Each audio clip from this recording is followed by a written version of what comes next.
Join Stella Academy, Goa's best coaching for IIT, JEE and medical exam preparation. Register today for Stellar Talent Search exam. Admissions are open for repeaters medical batch for NEET 2021. CBI Delhi, in coordination with CBI Goa, has arrested one accused pedophile who has sexually assaulted almost 25 children. Investigation has revealed that the accused is based in Goa and was working as a chef in a hotel. The accused not only sexually abused those children but made videos which is categorized as child pornography, and he sold those videos using dark web.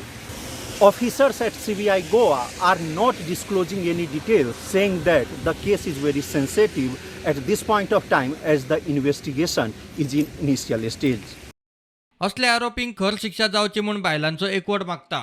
That this type of person is punished, not just punished by sending him to jail, but punished in such a way that he knows the harm he is causing to society, the harm he is causing to our children. POCSO Act says penetrative sex. There is all kinds of sex abuse of children, either by officers or by those keeping children in custody or whoever. Anybody who is in charge of children abuses them, it's a crime. प्रुडंटा खातीर senior reporter Mukesh Kumar आनी Savio DISE.